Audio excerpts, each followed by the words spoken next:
Buenos días, en este taller vamos a dar un breve pantallazo sobre reactivos que utilizamos normalmente en inmunohematología. Las actividades que nosotros realizamos cotidianamente en un laboratorio de inmunohematología, en un banco de sangre o un servicio de medicina transfusional, básicamente es clasificación de grupos sanguíneos, ABO, RH y demás grupos sanguíneos. Ya sabemos que hasta ahora hay 44 sistemas de grupos sanguíneos distintos, así que tipificación de cualquiera de los antígenos que componen estos sistemas.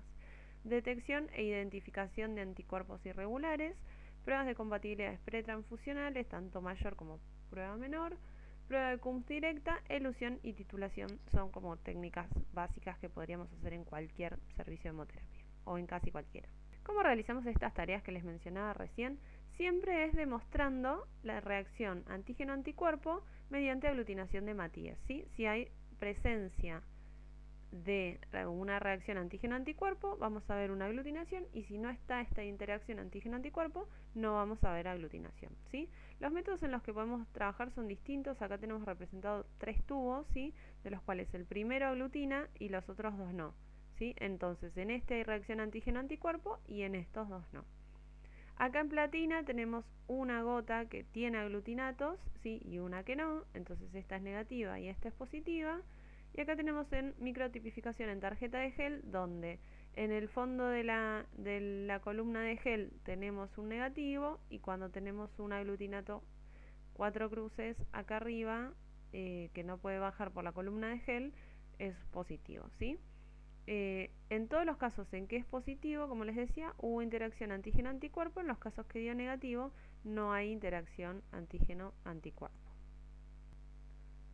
Los reactivos hemoclasificadores, como su nombre lo indica, nos sirven para clasificar hematíes o glóbulos rojos. ¿Cómo los clasificamos? Determinando presencia de determinados antígenos, ¿sí?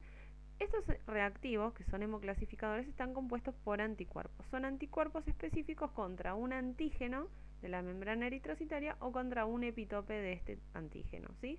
Acá tienen representado, como para que sepan, para que vean, unos antígenos del grupo ABO, ¿sí? Recuerden que están compuestos por azúcares, y son azúcares que salen por la membrana, ¿sí? Esta es la membrana lipídica, y bueno, acá tenemos representados los distintos azúcares. Hay 2 tipos de reactivos que vamos a poder utilizar. Están los policlonales, ¿sí? Policlonales, que fueron los primeros en producirse. ¿Por qué? Porque se descubrieron en humanos, ¿sí? Son sueros de pacientes, ¿sí? de personas que son pacientes politransfundidos, que están sensibilizados, puérperas sensibilizadas cuyos recién nacidos presentaban enfermedad hemolítica feto-neonatal, pacientes que presentaban alguna reacción hemolítica posttransfusional. Y luego de utilizar a estos pacientes, se empezó a utilizar animales inmunizados con hematíes humanos. Siempre con la misma premisa: una persona que es expuesta a un antígeno que no tiene, puede generar un halo anticuerpo, y ese halo anticuerpo es lo que se purificaba y se utilizaba como un reactivo policlonal, ¿sí? Las características de estos reactivos es que son anticuerpos heterogéneos, ya que son producidos por diferentes clones de linfocitos B. No sé si recuerdan que los linfocitos B reconocen el epitope, generan los anticuerpos y se clonan, ¿sí?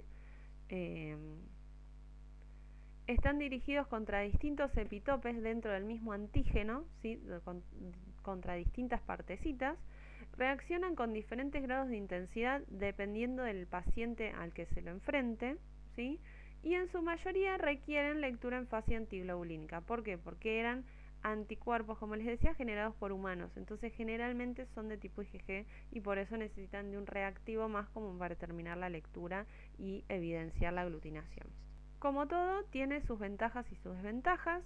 Una de las ventajas es que tiene mayor afinidad entre el antígeno y el anticuerpo. Tiene tolerancia a cambios en el antígeno, ya que al reconocer varios epitopes dentro del mismo antígeno, si el antígeno por algún momento se desnaturaliza o pierde una parte de su estructura, digamos, el anticuerpo que está en este reactivo policlonal lo va a seguir reconociendo, ¿sí? Por ahí, fíjense acá que tenemos epitopes A, epitopes B y epitopes C. Imagínense que este antígeno se desnaturaliza y pierde el epitope C, todavía mi reactivo va a reconocer el epitope B y el epitope A. Entonces, por más que pierda una parte de ese antígeno, va a seguir siendo positivo el resultado que obtenga, ¿sí? Tienen mayor intensidad de reacción frente a antígenos completos o que no son parciales, ¿sí? Ya que tienen, como les decía, varios sitios de unión entre antígenos y anticuerpos, entre epitopes, digamos, y el anticuerpo. Y son de fácil producción. Fíjense que acá tenemos un esquemita muy sencillo de un conejo, el que es inoculado con glóbulos rojos. Este conejito se sensibiliza, o sea, genera una respuesta inmune, genera los anticuerpos, se le saca el suero a este conejo, se purifican los anticuerpos y se genera el reactivo, ¿sí? Esto puede ser obtenido de conejos, de cobayos, de cabras, de caballos e incluso en algunos países, no acá, de personas, ¿sí? Son personas que están sensibilizadas contra algún antígeno, se les paga y se les extrae el plasma. Y tiene algunas desventajas. Una de ellas es la variabilidad en los resultados, dependiendo del paciente o persona al que se los enfrente, ¿sí? No es el mismo resultado por ahí enfrentando el reactivo contra persona A que contra persona B, ¿sí? Por esto de los epitopes y de la conformación antigénica. Tienen baja reproducibilidad de resultados por esto mismo, ¿sí? Que les comentaba de las distintas personas. Tienen menor especificidad, ya que reconocen varios sitios donde unirse, que son los epitopes, dentro del mismo antígeno. Y la mayoría requiere de otro reactivo para evidenciar resultados, así que por ahí su obtención es más fácil, pero vamos a tener que hacer más pasos, ¿sí? El otro reactivo del que estamos hablando es el suero de Coombs o suero antiglobulina. Acá tenemos unas fotos que conseguí. Fíjense que acá tenemos reactivos siempre en la etiqueta, en la caja o en el inserto, ¿sí? Va a indicar si tengo que terminar en Coombs o no, como dice acá el antiquel. Acá tenemos un anti-KPA que dice para antiglobulina humana, una anti-DAFIA que es lo mismo. Y esta foto me gustó, pese a que no son todos reactivos policlonales, porque es como un kit, un set para reconocer los distintos, las distintas variantes del D, ¿sí? Con estos 9 frasquitos nosotros podemos reconocer todas las variantes del D. Y fíjense que, por ejemplo, este frasquito, el número 1, dice IgM, tiene una lectura inmediata, no necesita Coombs, y este es monoclonal. Pero acá el 2 es policlonal IgG, ¿sí? Acá, por ejemplo, el 6 también es policlonal IgG. Así que con esto, por eso me gustó esta foto.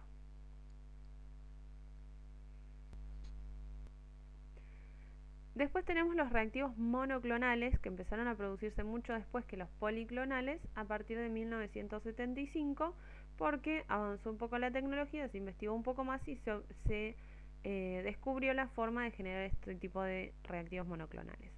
En principio se fusiona una célula B, o sea un linfocito B productor de anticuerpos, con una célula de mieloma con similar grado de diferenciación. Se fusionan.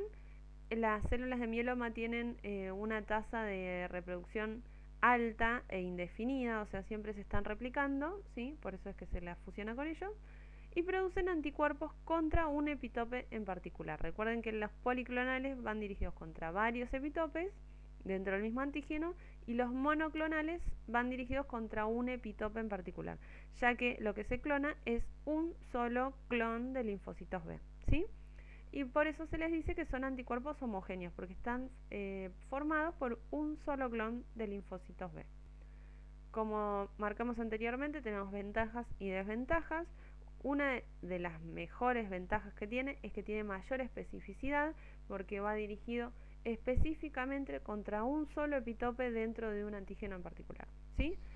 Tiene alta reproducibilidad de resultados, por esto mismo, porque si yo estoy dirigida contra el epitope X, todo lo que tenga epitope X me va a dar positivo, ¿sí? Voy a tener una interacción antígeno-anticuerpo. Y se pueden producir en cantidad, ¿sí? Fíjense lo que les contaba antes, que acá tenemos un ratoncito, ¿sí? Que lo inmunizamos con un antígeno, separamos las células productoras de anticuerpos, que son los linfocitos B, ¿sí? Separamos una en particular, ¿sí? Que es la que luego se va a clonar, la fusionamos con una célula tumoral, Por esto es que tiene que tener un grado similar de diferenciación, porque si quiero mezclar una célula muy, por ejemplo, muy joven y una muy madura, no se van a fusionar, ¿sí? Entonces tenemos esto que es un hibridoma, que vendría a ser como un linfocito B fusionado con la célula tumoral, que esto se va a clonar indefinidamente, ¿sí? Bueno, seleccionamos los hibridomas que producen el anticuerpo contra el epitope que queremos. Ahí tenemos la expansión clonal que les decían y ahí purificamos el anticuerpo monoclonal, ¿sí? Y acá tenemos un dibujito muy básico con distintas formas y colores de antígenos y fíjense que este anticuerpo va a reconocer este tipo de antígeno y nada más. Cualquiera de estos otros, si se quiere pegar antígeno-anticuerpo, no va a ocurrir esa unión, ¿sí? Y las desventajas es que tienen mucho mayor costo y complejidad de producción respecto a los anteriores, tienen intolerancia a cambios en el antígeno, por esto que les decía que van dirigidos contra un epitope en particular. Si el antígeno se desnaturaliza o es un antígeno parcial y justo no tiene ese epitope, no voy a tener una interacción antígeno-anticuerpo, ¿sí? Y tienen menor afinidad por esto mismo, porque tienen un solo sitio de unión que es este epitope en particular. Acá tenemos distintos reactivos, fíjense, acá puse uno del ABO, que es el anti-B, que es el más común que vamos a ver en todos lados. Los del RH, que este es un anti-C grande, por ejemplo. Puse acá de otros sistemas un anti-S monoclonal, fíjense, y un anti-P1 monoclonal. La etiqueta lo dice, ¿sí? Acá este lo dice en la caja, no lo dice acá, y este también lo dice en la caja y en el inserto. Y acá les puse una tarjeta de gel, ¿sí? De tipificación RH extendido, se llama cuando tiene los otros 4 antígenos principales más allá del D y el KEL, ¿sí? Esto es una tarjeta por paciente, ponemos suspensión globular del paciente, este es un control, no tiene nada, debería darnos negativo, es como el control con salina que hacemos en tubo o en platina. Y bueno, podemos tener el fenotipo RH KEL de un paciente. Ahora vamos a hablar de un reactivo en particular, ¿sí? Veníamos hablando de los monoclonales, los policlonales, muy específicos cada uno con sus características, y este es como una mezcla de ambos, ¿sí? El anti-D blend es el único que hay blend en inglés es mezcla, ¿sí? Y como el nombre lo indica, es una mezcla de anticuerpos, tanto de tipo IgM como de tipo IgG anti-D, ¿sí? Y se utilizan para evidenciar presencias de antígenos de variantes, sean débiles o parciales, ¿sí? Hacemos una lectura inmediata en IgM, si nos da negativo, esto lo vamos a llevar a 37 grados para que actúe la parte IgG y demostrar en CUMS si es que hay o no reacción, ¿sí? ¿En quiénes se tipifica el antígeno de variante? Siempre piénsenlo en sangre o glóbulos que puedan potencialmente sensibilizar al receptor. Entonces, un donante de sangre tipificado inicialmente como RH negativo se le realiza la prueba del D variante, ¿sí?